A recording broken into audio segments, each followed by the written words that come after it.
able to rest because today being a national holiday. And I want to take this opportunity in extending congratulations to my Hindu brothers and sisters for yet another year of Pagwa, which is commonly known as holy or holy. Okay? So I wanna emphasize on Pagwa. It's a festival of colors where we show love one to another, and this is a holiday where you see the coming together of Guyanese. We're a nation of 6 people, right? And today we would have seen a lot of young people of mixed race coming together to celebrate with our Hindu brothers and sisters.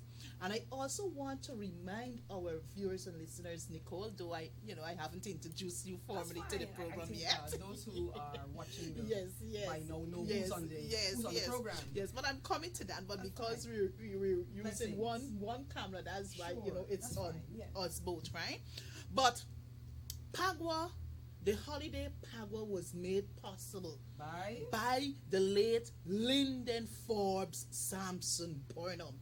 And Guyanese must remember that when Lyndon Forbes Sampson Burnham took the reign of government, we only had the Christian holidays, which was very discriminatory. Exactly, Must so point that out. he knew to himself that Guyana is made up of 6 races. So everybody must be able, each race must be able to enjoy, a holiday. So Pagwa was made possible by the late Lyndon Forbes Sampson Burnham. And we must give kudos or credit where credit ought to be. I agree. I also want to take this opportunity in extending International Women's Day to our women folks here in Guyana and rest of March 8th every year the world celebrates us women, and we are important because without us you can't get men folk. But I know we will come to that we in a actually little need later each other, in our if we look program. at men and women, we shouldn't be apart. It's a togetherness, because it's only by that coming together we have life. Exactly. Because we're both born of woman and man. So we give thanks to the Most High for that creation of life. Yes, thank you very much, Nikki. So on today's program this evening, we will be discussing the role of women in Guyana's extractive sectors. #IWD 2023. But though this is not the international or the team set out by the UN, right? I was able just to narrate to Guyana and looking at it from the extractive industry here in Guyana, the roles that women play in this particular industry. But in order for us to have a healthy conversation on this particular topic, I have in studio with me this evening as my special guest, Miss Nicole Cole. And I guess many of you are familiar with this rights activist, this I know where feminism is concerned, you got a big thing on that too, Nikki, and you're a social activist. Even apart from that, her profession also is that of a social worker, right? And she serves as a commissioner on the Women and Gender Commission. That is a constitutional body, one of the commission body that the National Assembly would normally appoint or elect and appoint members to that commission. So I want to and just not to just to let persons know, I also am an ex officio Okay. representing women and gender on the Rights of the Child Oh, Commission. yes. Okay. So okay. I sit on 2 constitutional commissions and doing my representation. So I do double up work. Yes. And if you surf Guyana, you have to surf from the heart. Don't worry with the money, because sometimes it never comes. Yes. Well, Nikki, I just want to, Miss Cole, Sure. whichever You one feel you're comfortable with that's me. fine. referring You know, to Nikki is the name that my dad gave me as a child. So when you said Nikki, I'm like, right? Yeah. And so Yes. I'm forever close to my daddy. Okay, good. Well, I want to welcome you to the program. Let's talk. This is a program, as I said in my invitation letter to you. Yes. It's basically a brainchild of mine that really set out to discuss matters or issues of national, regional, and international importance. So I'm really, really happy to have you, and I think tonight is a special night because it is pre-International Women's Day. So Plus it's Holly. Exactly. And so we are in the spring. We're celebrating newness. Exactly. Right? And so you have a new guest. Yes, indeed. That is not so new. Exactly. So when I was setting my schedule for the month of March, believe you me, I didn't even realize or remember International Women's Day.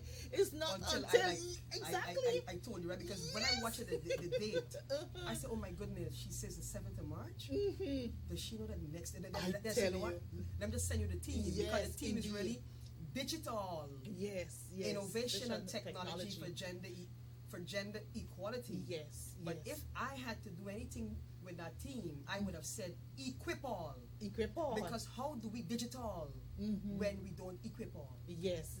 Because in order for women to be digital, they first have to have the gadgets. Exactly. And many of them can't afford it. Exactly. Well, I guess for the remaining time we have on the program, you'll able to, express and share what is on your heart. But I don't know if you want to give any opening remarks to our viewers and listeners there in TV land. Yes. First of all, I'd like to say to you, thank you for bestowing the invitation. You must have felt that whatever I had to say was of that importance, and I thank you for allowing me to have this space. And one of the things we must look at as we come to celebrate International Women's Day is, where are our women? Where are they? Has there been progress? Beijing 25, all the different conferences. Where are we? And if we would have looked at what would have happened within the past 3 years, we know that COVID-19 would have pushed women to the brink. Yes. Pushed them out of jobs. I myself, 3 years, not in an office, but I've still had to work, so I'm doing volunteer work, though it doesn't pay the bills. Women are burdened more with unpaid care work, the care economy, and the shadow pandemic. Man, have they been getting beat up. The shadow pandemic raised its head, still raising its head, and even as we speak, a moment of silence for that sister who lost, that woman who, I never thought I would have seen a woman dying on camera, and I thought that was so insensitive for the persons who place that as part of reporting on the media. I mean, we should be more sensitive to women and don't be so inhumane. So journalists have a responsibility not to be so cruel, and to, even in her death, give her some semblance of humanity. Okay? And so for us as women, where are we in the society? How are we placed on boards? And here you talk about the extractive sector. And I want to go straight to the Natural Resources Fund Board. Is it? Is that called the natural? Is this board that was set up recently by the president that only have one woman? I think it's Carolyn Rodriguez. Yes. You see, one woman, and the one. The team speaks to the issue of equality. But you have one woman, right? One. So we already see how patriarchy is thinking. Yes. Because remember where patriarchy gets its power, from hugging Hugging. and controlling the resources. And whoever have access to those resources have power. Always remember, resources are where your power lies. Yes. And you can see it in the president's mom. Mom came up out of wherever it came from, and mom have $500 million already. Yes. It's not registered at any entity. And please, y'all got it. Parliamentarians, please, I beg you.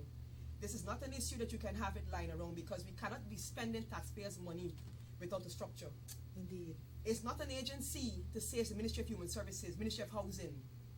It is something at the president's behest. It doesn't have a structure. But I will tell you what it is. In reality, it's the old boys club operating in front of your eyes. Yes. It is men who have resources to do what they want. I, as a social worker, struggle to get resources to just go after pedophiles, people who are raping children, who I need to go after. I won't get those resources. But the president have big money. I call him the principal social worker.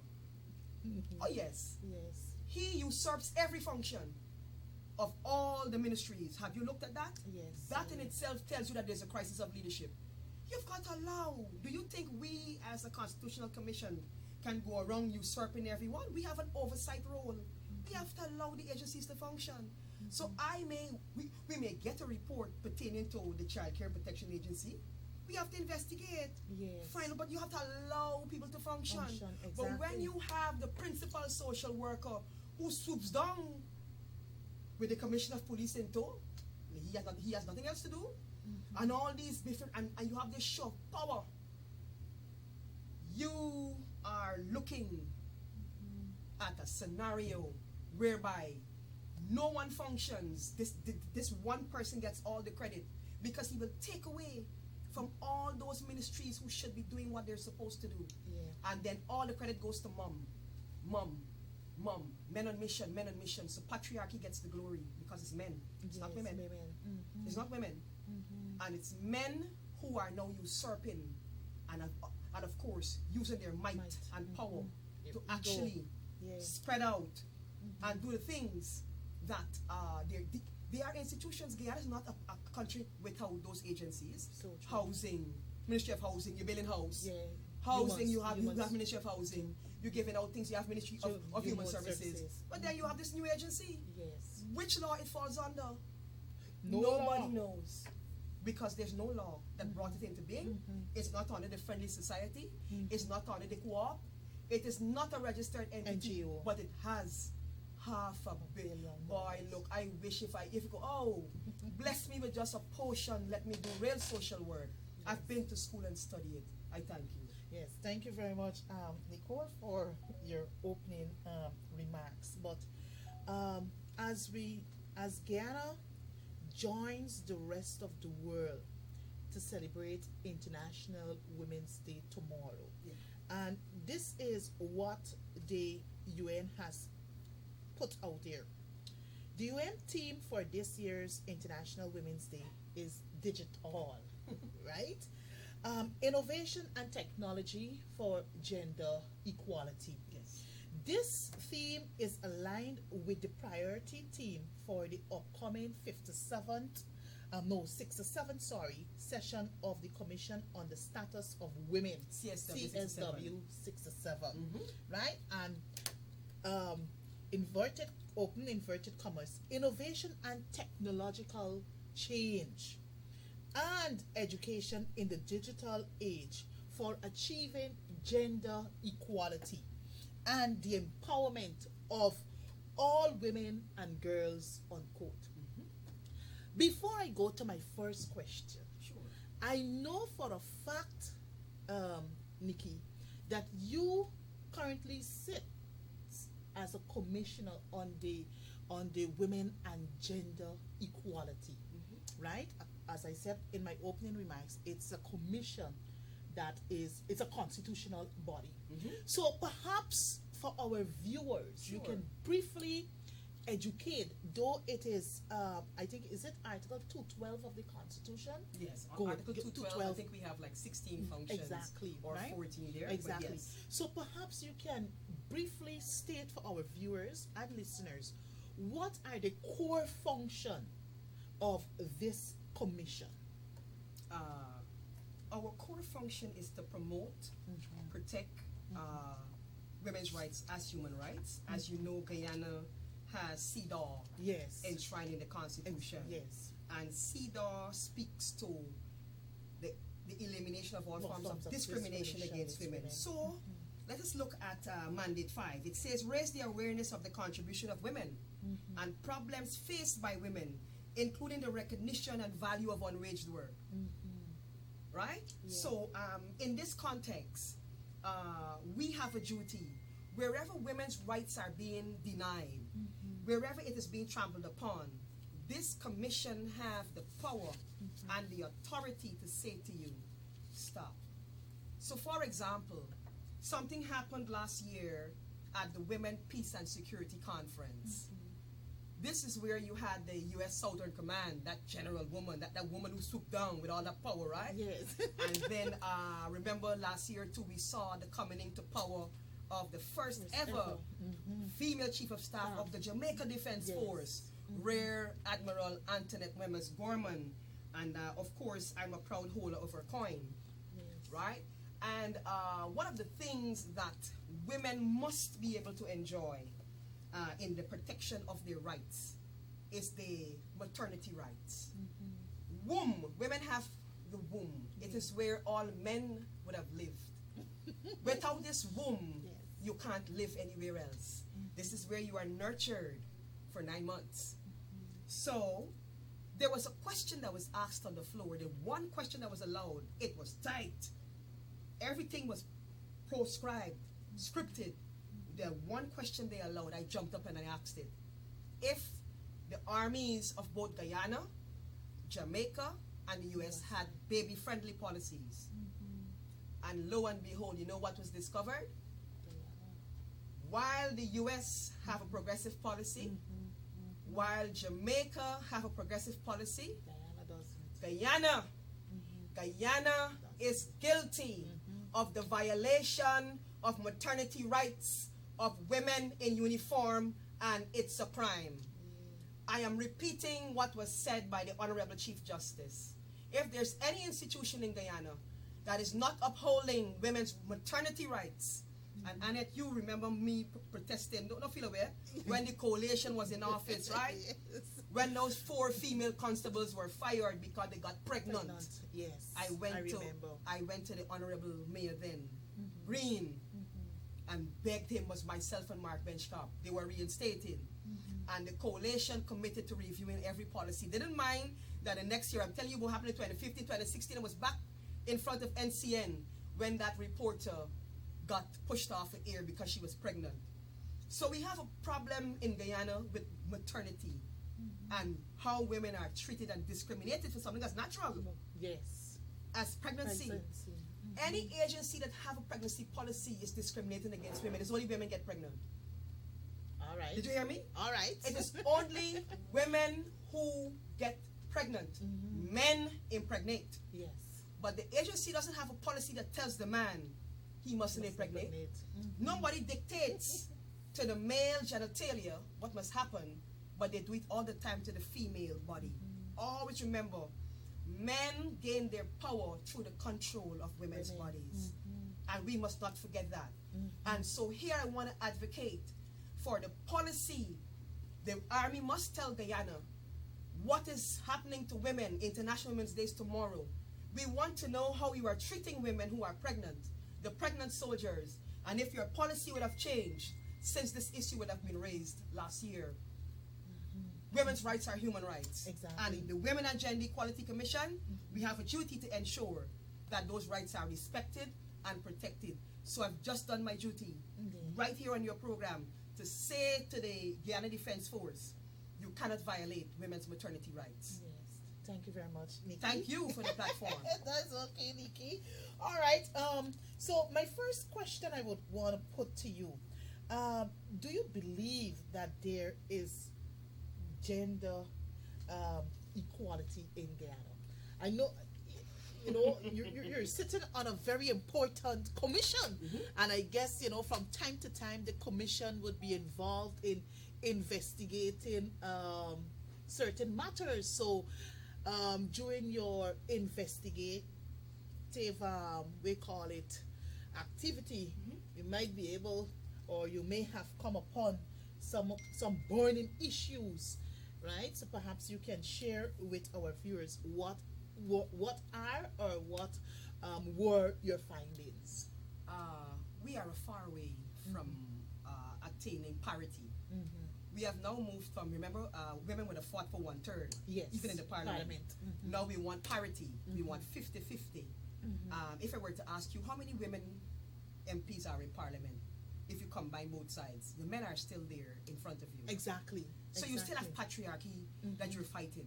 Let us even look at the CARICOM heads. We just celebrate heads of government. Yes. How much women there? Just one. Just one. I was, blown away. In the photograph that came out, 2 women you see, but Dr. Carla Barnett is CARICOM first female Secretary General in almost 50 years, Yes. right? So you see how patriarchy is still ruling. Yes. So I wouldn't want to say that the quest for gender equality is a fleeting illusion to be pursued and never attained. But I'm going to say to you that the pandemic has pushed it a far way, generations back. All of women's rights. When you look at what the United States of America did, I never thought I would have seen the reversal of Roe v. Wade. I never thought in my lifetime I would have seen that. And Roe v. Wade came out the year I born. Yes. In 1973. So y'all know how young I am, right? Roe v. Wade. So you have a pushing back of women's rights.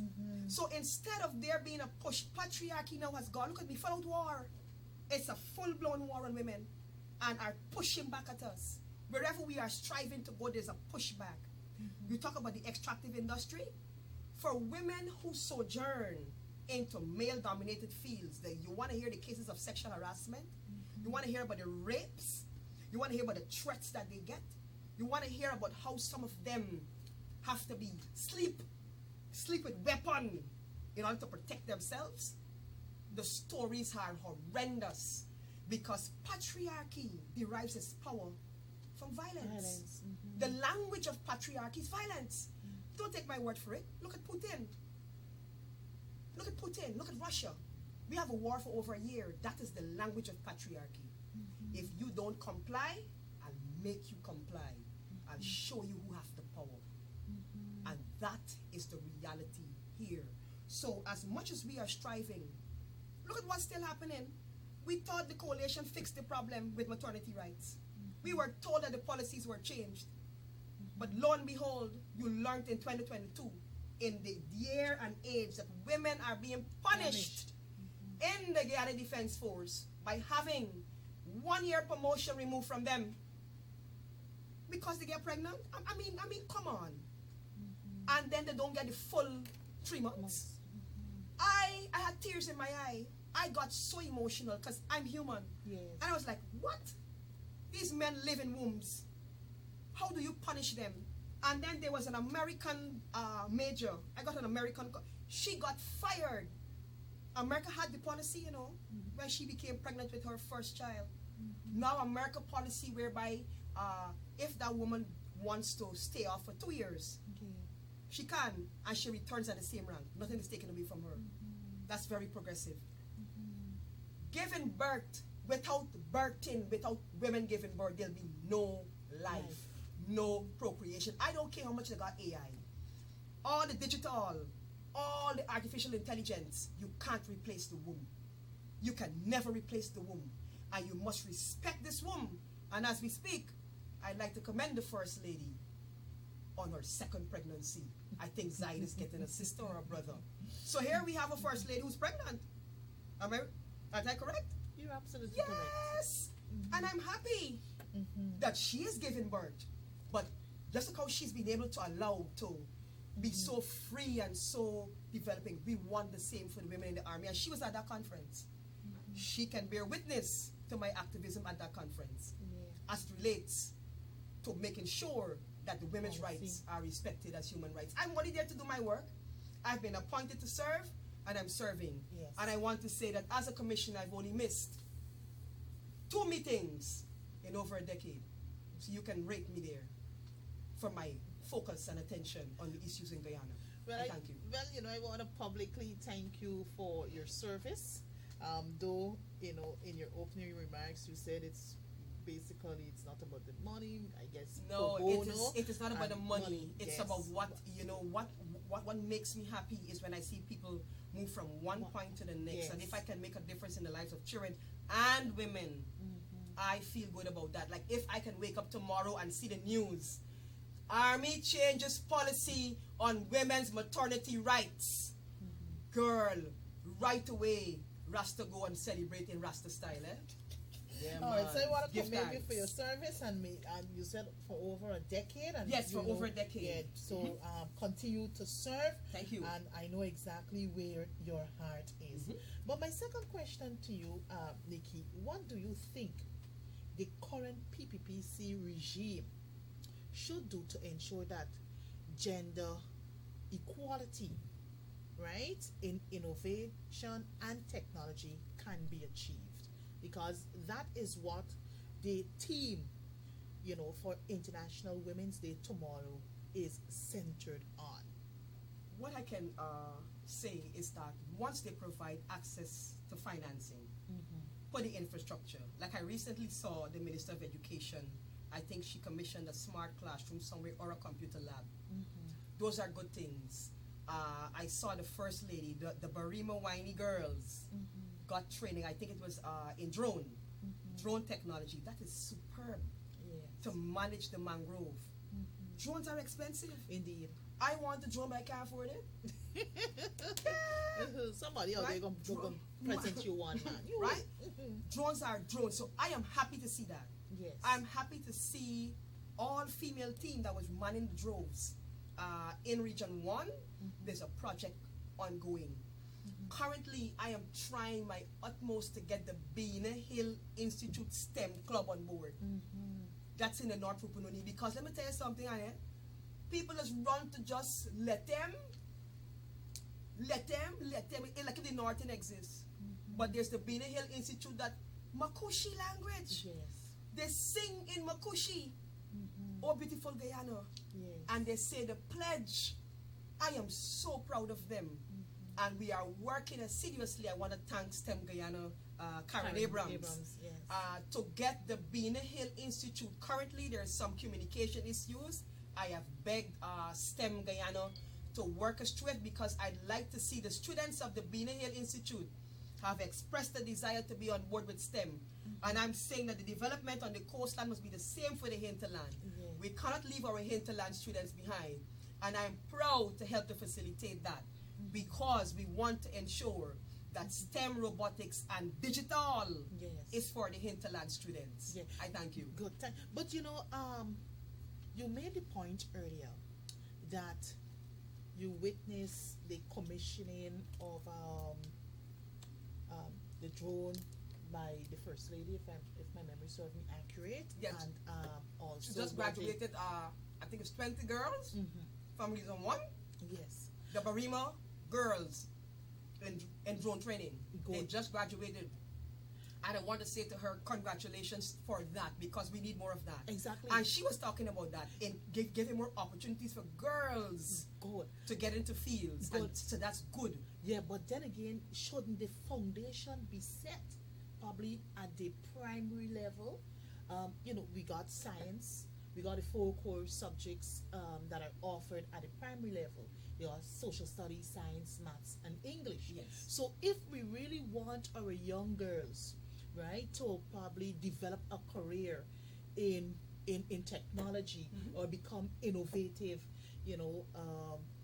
later down in life, shouldn't we have, the foundation set from the primary level and then continue in the secondary level, which would give them that leadway into determining, where they go at the tertiary level. So should technology and innovation become part of the curriculum at the primary foundation. What Of you course, think?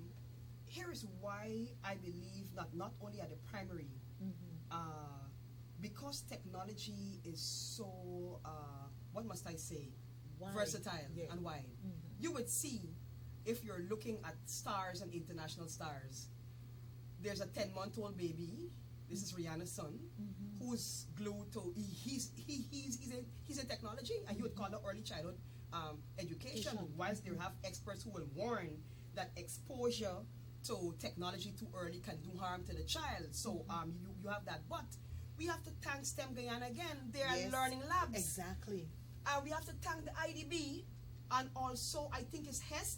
There's some oil company who is partnering the learning labs in primary schools that is giving an opportunity for children to code. We have to add the coding, and here we want to also commend and big up Queen's College. Won a STEM robotic competition just last year. Yes, So yes. salute. Queen's College is my brother, former school. My brother, Dr. Brett Johnson, is a surgeon in training. He's also a medical doctor practicing in the USA. Yes. Would have gone to UG and Queen's College. And so, yes, if you have it early, you will make them better. And this is why I want to see less hotels and more schools. Exactly. More exactly. educational institutions, because if you continue to see a huge amount of the private sectors building hotels and hotels and hotels, you ask yourself, who's going in there to work? Sweetheart, let me tell you, it's women who are going to be doing those poor jobs. Yes. Men usually don't gravitate to poor paying jobs. No. No. Look where they are. I'm being frankly speaking. They are where the resources are. They control the resources. They are fully aware of their of economic power. Money. So you want to ensure that you have more educational institutions like a STEM robotics institution. Guyana is going internationally and winning competitions. Yes, Why yes. can't we have a STEM robotic institute that is training putting out persons Yes. attached to the faculty of technology? Technology. And here I want to say that in order for that to happen, you have to invest. Yes. You have to invest in humans, in your human capital, and really raise the level. And here we have to thank Forbes Burnham for his vision, because free education is not nothing new. No. It has been there, it is there, and now that it's being touted again to return, we have to give the kudos where it is due. Exactly. It is Forbes Burnham who ensured that no matter which walk of life you're from, once you had the brain, you can get in an education, and money was not going to stop it, because remember, back in the days, only who got money got bargain. Yes, yes. And what we should also be doing too is that we should commend families, because sometimes you sit at institutions, whether the hospitals, in the churches, wherever you would find a mother with her little ones, you would see, that little child with a little tablet. You understand me? So from that kind of stage, once they're able to play around these things, I believe You expose them early. exactly. I believe eventually they will gravitate, because that is where the world is going right now. Everything is But it's being affordability. digitized. Remember, access and affordability. Let me just say this. You can have the brain. Again, I'm coming back to Forbes Burnham. But if you don't have the wherewithal, how do I get into anything if I can't be able to access it without money? Yes. And this problem was shown in 2020. There was this brilliant scholar, Ishwarya Reddy. She was a student of the New Delhi University, LSR. She couldn't afford a laptop to do her online classes. Do you know what happened? It was so sad. In November 2020, she took her own life. But her death sparked what you call solidarity across borders, where there are institutes now that is raising money to equip. Give a girl a laptop. Give them something that they can have to work with. because just to get the instrument, it's costly. You know, Yes. your Yes. instrument, you know how much it costs. Exactly. Yes. Okay? I would like to have a forensic kit doing forensic science, and I'd like to have my forensic kit from out of the UK. It's a lot of money in order for me to acquire that. I told you about the drone. So these Yes. things are expensive. Indeed. And one of the things that CARICOM looked at in the draft statement of CSW in this very digital, Yes. it's about affordable access. The word kept coming up, affordable access. Because for certain CARICOM nations to import those instruments, Yeah. they put more heavy duty. Yes. So you can't really get it. because it becomes more expensive. So if I'm priced out of the market, how do I even get the gadget so I can digital, so I can be there, Yes. right? Yes. And I don't have, I can't afford a smart. All I can have is a Mango Pelto. I can hear the radio, and that's it. And then when I get the smartphone, I gotta be able to know it. Yes. I gotta know what to press. Exactly. For example, do you know that on the Spotlight Initiative that there's an app launched called the iMatter app Yes. that is supposed to be able to get you the essential services and all of that? That too needs to be more promoted, Yes. because even though there is 1,200 downloads, it should be 12,000. And the students where I were was in Annette at the Beanie Hill Institute. They should know about it. Yes. You have the Yes. iMatter app, which is an app that's supposed to help in the incidents of violence and all of that. But not everybody have access to it. Exactly. Again, the Exactly. question, affordable access. How are we helping to equip our children? We know that during the pandemic, with online learning, a lot of children learning loss came because the parents couldn't afford the equipment. Yes. And there's no provision. You ask about what the government can do. You can subsidize. Yes. You can make it affordable access. Subsidize the devices. Oh man, I went to school wearing free uniform, free shoes. I had bus ticket. Oh man. Yes. So affordable access. I am a product of affordable access. Something, right? Yes, I paid to go to university on the payment, under a system, but still free education, nursery, primary. You had things that was there, free uniform. Yes. You had breakfast, you had things in school. It helped you to get an education. Yes. And a hungry child cannot learn. I'll say that again. A hungry child cannot learn.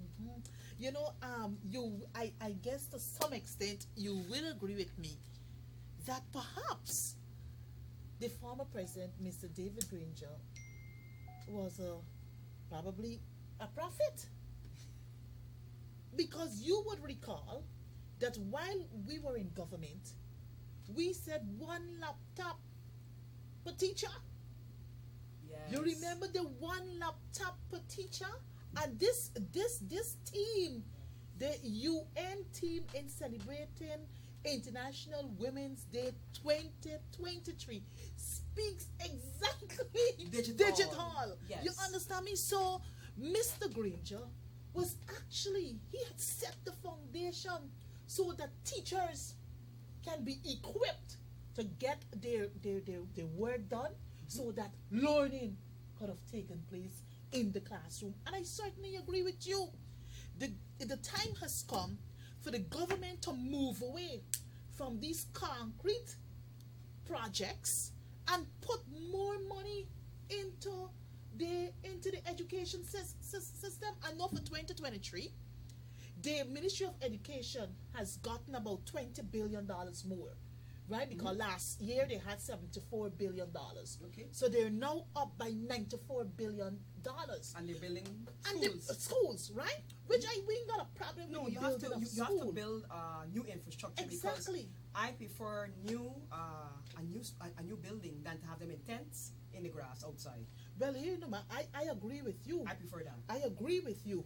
But I believe also, Nikki, that more resources should have been put into the education sector, because I guess the ministry or the government would have known what the theme for International Women's way 2023 would have been before setting budget 2023. So I believe more should have been put into the education sector to ensure that our students or pupils are equipped with more labs in the classroom, Smart classrooms, smart and stuff classroom, like that. and it should start from the primary level. I Don't agree with wait you. from the primary level, right?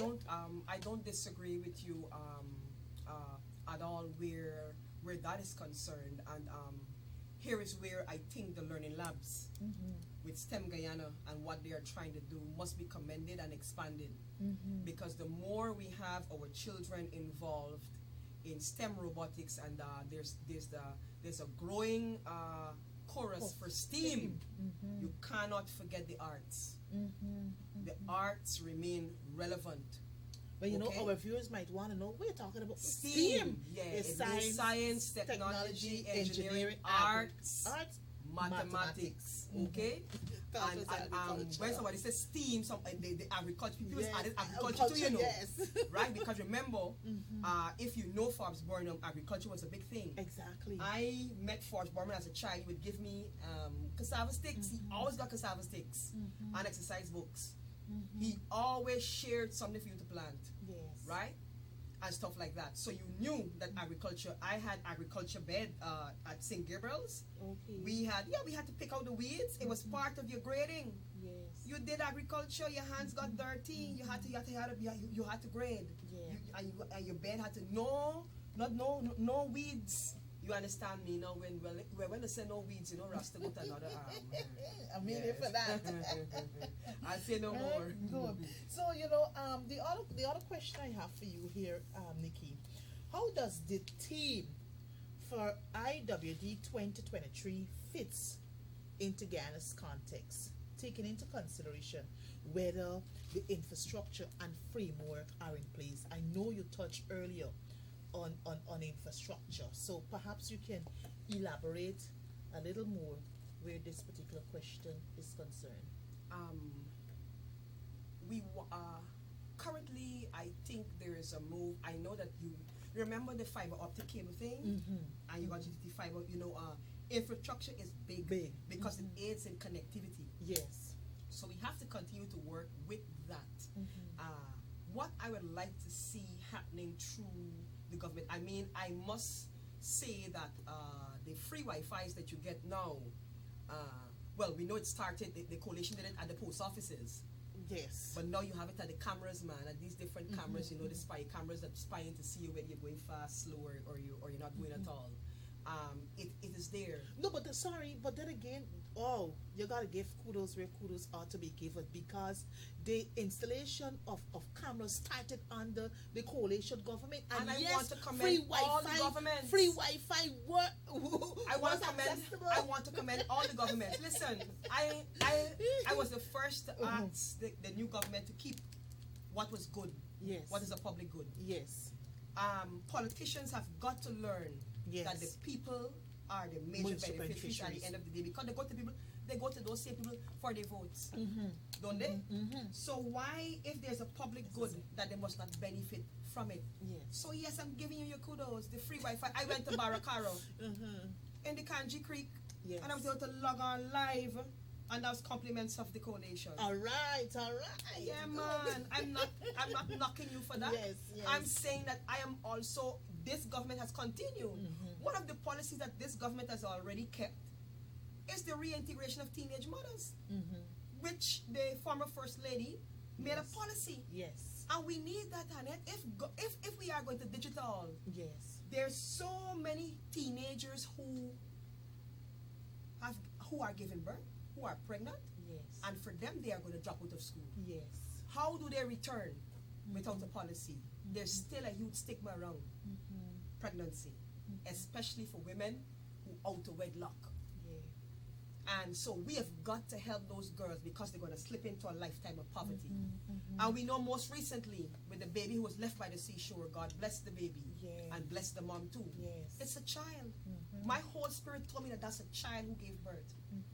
So we want to commend all those policies that help girls to have a second chance. Yes. And for us to be able to give them, to equip them and to digital, they have to return to school. So for example, for every institution that is there, do we know if they have a smart classroom? In other words, in every region, They should be. every region, the schools, you should have equipped at least 6 primary schools out of all the rest that you have. Yes. Work, we know you can't do all, Yes. but choose a number. They say go small. Yes. But eventually, if you continue to do it year by year, We'll get by there. by this year, 2025, we will have so many schools equipped. Exactly. We will have so many children learning. We're going to have a focus more on a digital, because the world has gone into artificial intelligence Yes. and machine learning. And when you look at what China have recently done, man, have they gone a bit further? Oh yes, they have more than a bit further. Thank you very much, Nikki. As a social activist and one who is passionate about women issues, right? Women issues, and do you believe that much emphasis is placed on empowering women? And what are some of the disparities, right, women continue to face?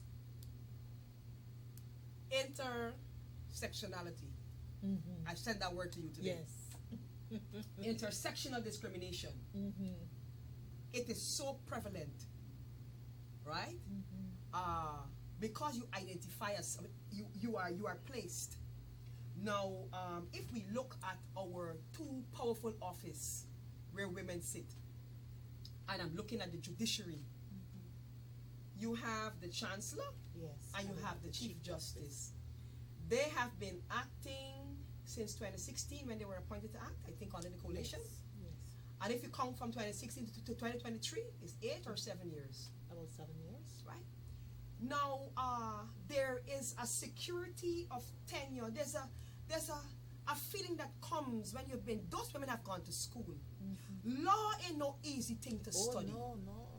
Law takes the guts and the gumption for you to read and read and read And find the read. relevant cases. Okay. Yes. And they are excellent with case law. Laws. You may not like every time they rule, like the MP that called for them to be defrocked. He should be gone. Fire Yes. upon him. And so, those women, I heard the president when he said, "Oh, in the spirit of holy, we should do all everything that is good." And he had very, very, very, when you listen to him, you want to believe that he's very genuine. He will show his genuineness by confirming them. I am saying to the president tonight on your platform again, advocacy, women and gender, Yes. that you are to confirm. I know the case, there's a court case whereby it's now being challenged for his non-confirming in accordance with the Constitution. How do you have your judiciary in a state of limbo and you go touting how nice Guyana is? Are you serious? Even the president of the CCJ have spoken about this. Yes. Justice Saunders. We have what nation still have Even the chancellor herself, couple months ago. persons? The chancellor spoke Talk about the about the overburden burden. of the judges and the point that they need To be more judges. judges, Yeah. and that has to do with the Judicial Judicial Service Service Commission. She Commission. says, we are fed up of the promises. Yeah. They're burnt out. Yes. We have judges who have what? 200 case load. That is why you now have a 41% failure rate in the prosecutorial arm. The cases are falling through the cracks. And I, as a social worker, it hurts because we work hard to bring cases to the fore. It's painstakingly work, only to watch it crumble. Okay? This is not normal to have women acting, they're women, for so long, and you feel comfortable by not securing them. Do you know what that means? They cannot have the benefits of their office. Exactly. That is dehumanization. That is similar, intersectionality, to what you say to me as a constitutional office holder. that look, the increases when it is announced is for some constitutional office holder, but it's not for you. Because for us as commissioners on the Indigenous Peoples Commission, Rights of the Child and Women and Gender, the last time we got increases was under the coalition. Big up yourself, man. Big up yourself. Big up yourself, man. Yes.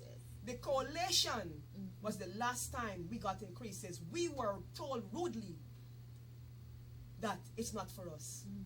And you know why it hurt? We got those monies all the time. It was not denied even on the Jagdeo. It was not denied on the Ramatar. It was not denied on the Granger. But it is now being denied. And even though we met with President Ali, who gave his word to say we will get those monies, we didn't get it. And so I know now, whenever he speaks, I swallow. I thank you. Thank you very much. Thank you very much.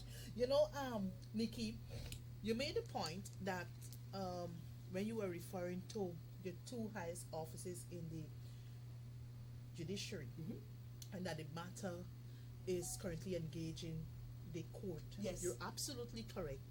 And I want our viewers and listeners to know that the decision will be handed down sometime in the new month, April, by Justice. April 17th, I did my homework by Justice Demanyang. Right? I did my homework. Yes. I'm paying attention to that. And that was a matter taken by the coalition government, two of my colleagues challenging the non-appointment of these two great women. Nikki, I have this other question. Sure. With Guyana being an oil and gas nation, Yes. do you believe that opportunities are given to women in playing their role? No. Why? Intersectionality again. Why is there only one woman on the Natural Resources Fund Board? One, with all the sectors that are there, one. I mean, I want to commend the women. They have a women in oil and gas, but that's not that appears to be more private sector. Right? I'm talking about you have a Natural Resources Fund Board, and you only have one woman to four men. And you want us to believe that we are even at the table to get a piece of the pie? No, we're not. We are more out on the periphery. The type of jobs that they have for us, I don't even want to tell you. But when I look at the building up of all these hotels, I ask myself, is Guyana being now geared towards sex tourism? Is that the focus? Because remember, with all this oil wealth will also come transnational crime. Yes. Don't think transnational crime is not coming. It will come a heavy incidence of trafficking in person, sex trafficking. Women, and with men having money. I have a colleague who said to me, you think you got problem? You think you see crime? When you have men who have money to blow, in one day they can spend 20,000 US. Wow. In one day, what you think they will do? What is men's sport?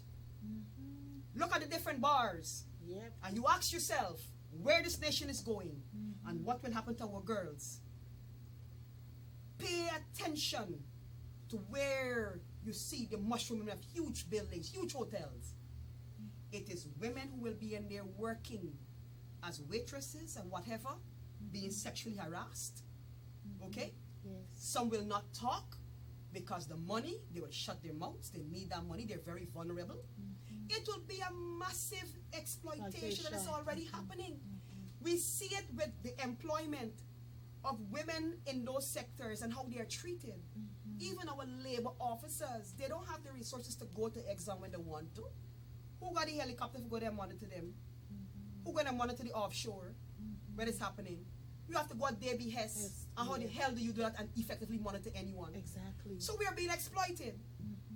And exploitation is going to continue because remember, you have a freeing up and a beating down of our laws to facilitate the lawlessness like the EPA Act. Yes. How do you give all these companies authority to To build without an EIA.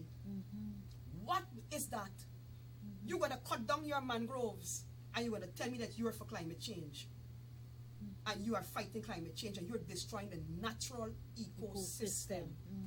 And then, for our indigenous brothers and sisters, you are going to have people going there, big powerful miners who are going to destroy the habitat. Oh God, man. They can't afford no fancy well and them thing. They just use the creeks to do the water and the washing up. We all know what happened with Omai. And you are going to do that without no care about their livelihood and their way of life. You are dehumanizing them. And we must have a humane approach whereby we want to have our people-centered development. If you care about people, you don't destroy them. If you truly care about people, you don't only take a picture and smile with them. You ensure their long-term development. You ensure that they can thrive in a healthy environment. And you ensure that the environmental protection law works. And you do not have Exxon doing what the hell they want, like flaring and destroying our environment for the name of money. Look, both Chetty and Burnham got to be turning in their graves because none of them would have encouraged the lawlessness that is happening now. None of them would. And this is where there is solidarity. None of them would have encouraged what is happening in Guyana now. None of those leaders. Well said, Commissioner. Well said. I mean, we're 2 minutes before we bring the curtains down. But I want to. Well, I saw this man come into the studio, you know, like if he's saying time is up. You know, men have a way whereby they just come and bring the presents, you know, to try, you know, say okay. All right. Oh, well, he made it. He made the sign of the cross. Yes. Well, I want to put my last question to you. You know, the PNC is currently celebrating the centennial birth anniversary of our founder and Guyana's first executive president of the Cooperative Republic of Guyana, Lyndon Forbes Samson Burnham, OESC. My question to you, Nikki, would you like to share briefly, we ain't got much of a time, on any aspect of LFSB? And at the same time, you could give your wrapping up remarks. So you got a minute. I'm happy. There's a sister who blessed me with this CARICOM pin. As CARICOM last year for the Day for Elimination of Violence Against Women. We came together it was a solidarity and activism, collective activism to end gender-based violence. The 16 days. Yes. I want to commend his vision for regional integration. Amen. His vision for regional integration lives on. Amen. In CARICOM. And I want to commend CARICOM for going to Haiti. Haiti is our brother. Haiti is a sister nation. Haiti must not be forgotten. Haiti is part of us. So the regional integration movement remains key. And again, I want to commend CARICOM because tomorrow they will have a wonderful program to celebrate International Women's Day. And CARICOM recently just launched the secondary schools upskilling program. Again, through CARICOM. I want to commend Dr. Carla Barnett. You know, she doesn't like you to say the first woman, but I got to commend you, sister. When you are alive to see a woman take the reins of power in an organization that has been dominated by men.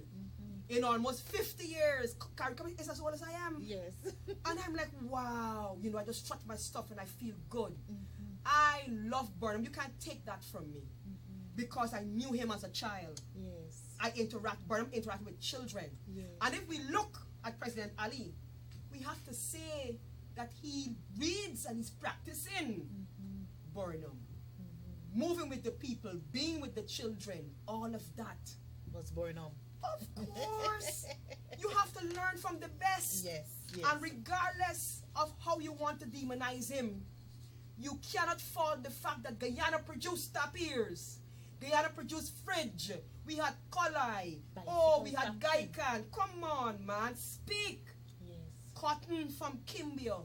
Guyana produced. And let's never forget, the highest literacy rate was under Forbes Burnham. He pushed education. He believed in education. Free education from nursery to university is in the Constitution. It's not a dream, it's a reality. Reality. And the reason why the PPP can say they're not going to give it, they have to give it back because they are the ones who took it away initially and had us all paying. I thank you. Thank you very much. Thank you very much, Nikki, for being on my program. First off, I want to thank you very much for accepting my invitation. You know, viewers, when I reached out to Nikki, you know, because the program can't be only about politics. You gotta bring a variety of issues for discussion.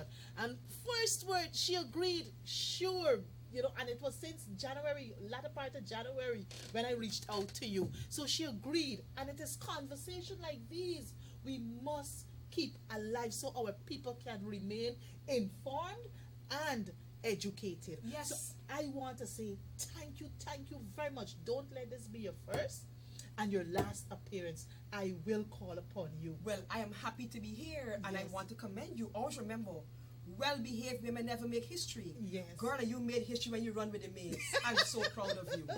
I'm you very very- proud. Girl, keep running with the maze. And when I Thank- say keep running, I mean, do not be afraid to take action.